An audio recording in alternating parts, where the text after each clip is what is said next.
오늘 우리에게 주신 하나님 말씀은 신명기 31장 30절부터 32장 14절 말씀입니다. 그리고 모세가 이스라엘 총회에 이 노래의 말씀을 끝까지 읽어 들리니라. 하늘이여 귀를 기울이라. 내가 말하리라. 땅은 내 입의 말을 들을지어다. 내 교훈은 비처럼 내리고 내 말은 이슬처럼 맺히나니 연한 풀 위에 가는 비 같고 채소 위에 단비 같도다. 내가 여호와의 이름을 전파하리니 너희는 우리 하나님께 위엄을 돌릴지어다. 그는 반석이시니 그가 하신 일이 완전하고 그의 모든 길이 정의롭고 진실하고 거짓이 없으신 하나님이시니 공의로우시고 바르시도다. 그들이 여호와를 향하여 악을 행하니 하나님의 자녀가 아니요 흠이 있고 삐뚤어진 세대로다. 어리석고 지혜 없는 백성아, 여호와께 이같이 보답하느냐? 그는 내 아버지시요 너를 지으신 이가 아니시냐? 그가 너를 만드시고 너를 세우셨도다. 옛날을 기억하라. 역대의 연대를 생각하라. 내 아버지에게 물으라. 그가 내게 설명할 것이요 내 어른들에게 물으라. 그들이 내게 말하리로다. 지극히 높으신 자가 민족들에게 기업을 주실 때에 인종을 나누실 때에 이스라엘 자손의 수요대로 백성들의 경계를 정하셨도다. 여호와의 분깃은 자기 백성이라 야곱은 그가 택하신 기업이로다. 여호와께서 그를 황무지에서 짐승이 부르짖는 광야에서 만나시고 호위하시며 보호하시며 자기의 눈동자같이 지키셨도다. 마치 독수리가 자기의 보금자리를 어지럽게 하며 자기의 새끼 위에 너풀거리며 그의 날개를 펴서 새끼를 받으며 그의 날개 위에 그것을 엎는 것 같이 여호와께서 홀로 그를 인도하셨고 그와 함께한 다른 신이 없었도다. 여호와께서 그가 땅의 높은 곳을 타고 다니게 하시며 밭의 소산을 먹게 하시며 반석에서 꿀을 굳은 반석에서 기름을 빨게 하시며 소의 엉긴 젖과 양의 젖과 어린 양의 기름과 바산에서 난 순양과 염소와 지극히 아름다운 밀을 먹이시며 또 포도즙의 붉은 술을 마시게 하셨도다. 아멘. 모세는 하나님께서 성경 역사상 가장 위대하게 쓰신 하나님의 사람입니다. 하나의 부족에 불과했고 또 노예에 불과했던 이스라엘이라는 민족을 하나의 국가로 세운 지도자이며 성경 전체의 기초가 되는 율법서 5권을 기록한 사람입니다.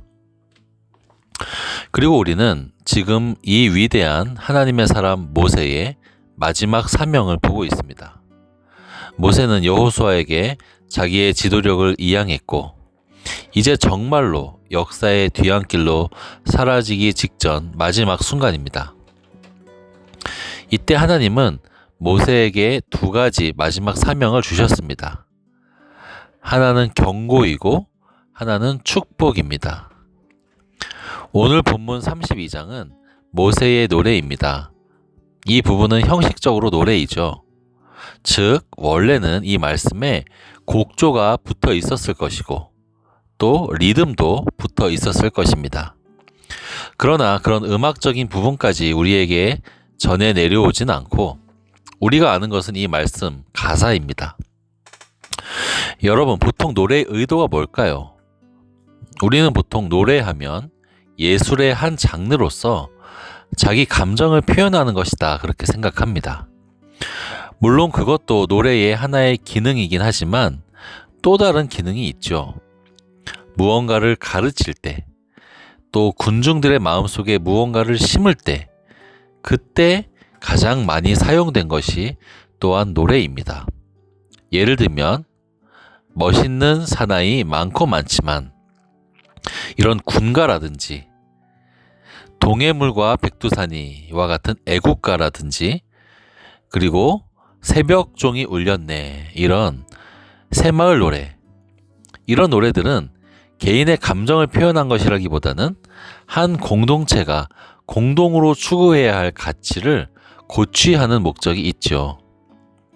실제로 나치 독일과 같은 히틀러 정권에서도 하일 히틀러 디얼이라는 노래, 이런 것들을 보급해서 국민들을 자기의 목적대로 단결시키기 위해 노래를 사용한 예가 있습니다.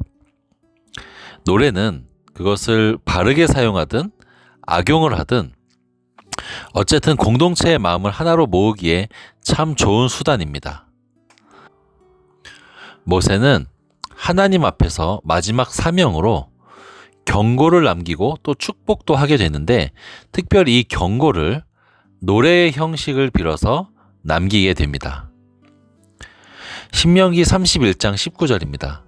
그러므로 이제 너희는 이 노래를 써서 이스라엘 자손들에게 가르쳐 그들의 입으로 부르게 하여 이 노래로 나를 위하여 이스라엘 자손들에게 증거가 되게 하라.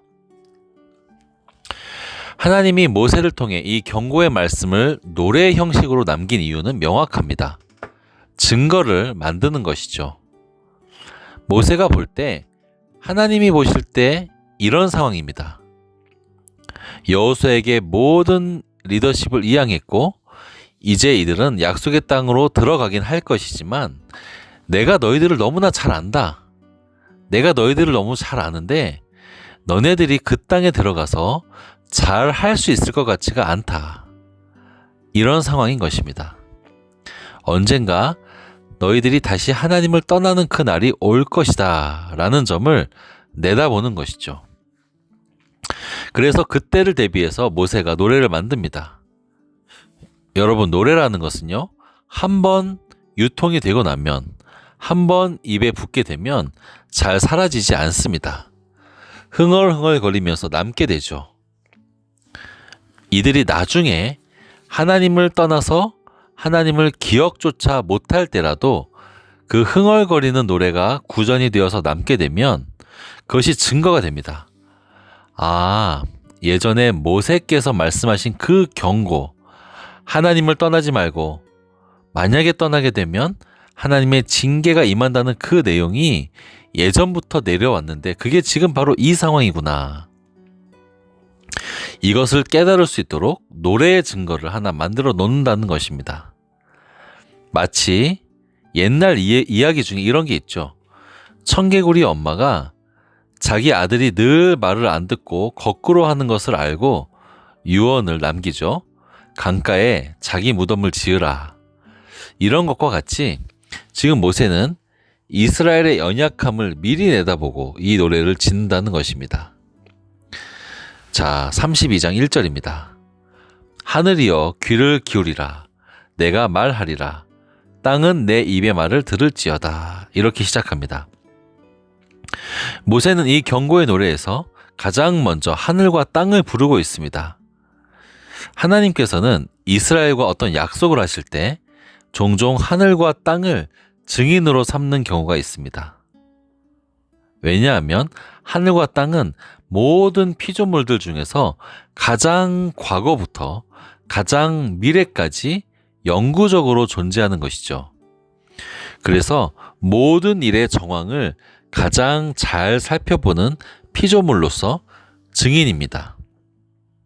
2절에는 하나님의 가르침을 비와 이슬로 비유하는데 이 비와 이슬의 특징은 두 가지가 있습니다. 우선 하나님의 가르침이 아주 부드럽게 스며듭니다. 비와 이슬은 부드럽게 스며들죠. 파괴적이고 억지로 주입하는 것이 아니라 서서히 마음에 차오르는 그런 가르침입니다. 그러면서 두 번째 특징은 비와 이슬은 생명의 필수적이죠. 이 세상에 비와 이슬이 없다면 모든 땅의 모든 생명은 말라 죽어버리게 됩니다. 반대로 비와 이슬은 모든 생명의 근원이 되죠. 풀과 나무를 자라게 하고 그 풀과 나무는 동물들을 살게 합니다. 부드러우면서 생명의 근원이 되는 것, 그것이 하나님의 말씀이죠. 4절에는 그 하나님이 우리에게 하시는 그 일이 완전하다고 합니다.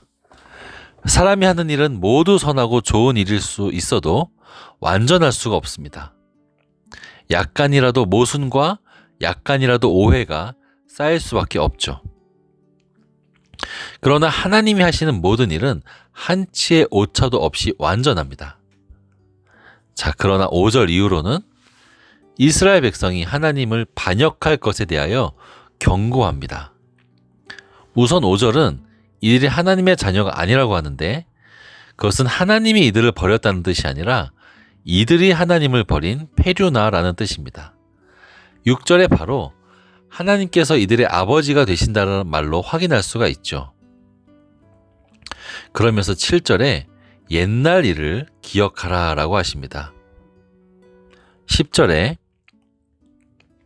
하나님께서는 그들을 광야에서도 눈동자처럼 지켜주셨고 11절에는 마치 독수리가 새끼를 절벽에서 떨어뜨려 훈련시키면서도 그 새끼를 다 받아내서 보호하는 것처럼 하나님이 이스라엘을 지키셨다라고 합니다.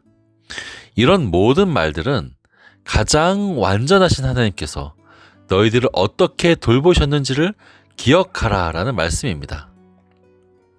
자, 그렇다면 우리는 의아합니다. 왜 아직 일어나지도 않은 일을 가지고 이렇게 저주를 하는가? 모세가 이스라엘 백성들이 실제로 이 노래처럼 망하기를 기대해서 이 노래를 지은 것이 아닙니다. 이 노래가 이런 경고와 심판의 메시지로 지어졌어도 이 노래대로 되지 않을 수 있죠. 그렇다면 이 노래는 대대손손 이스라엘 백성들을 정신 차리게 하는 그냥 경고음으로만 남을 수도 있는 것입니다.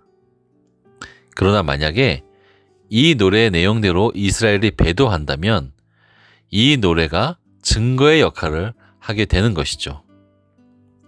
하나님이 이스라엘을 정말 사랑하고 계시고 여전히 지금이라도 돌아오기를 바라신다는 그런 증거 말입니다.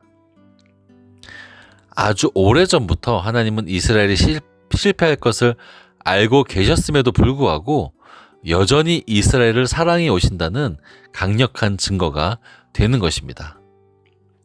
사랑하는 여러분, 4절의 선언처럼 하나님은 완전하십니다. 그런데 여전히 우리의 삶에는 우리의 기대에 어긋나는 일들이 참 많이 일어나죠. 하나님이 완전하지 않아 보일 때가 있습니다. 그 속상함과 실망감이 우리의 믿음을 약화시키기도 하죠. 그러나 우리가 정말로 정직한 눈으로 우리의 지난 날을 되돌아보면 하나님이 나의 모든 길 가운데 가장 완벽한 손길로 인도해 오셨다는 것을 인정할 수밖에 없습니다.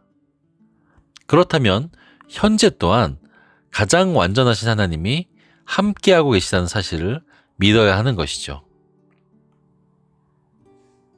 우리는 지난 날을 돌아볼 때 나의 삶의 발자취가 증거가 되어 하나님을 신뢰하고 믿을 수 있습니다.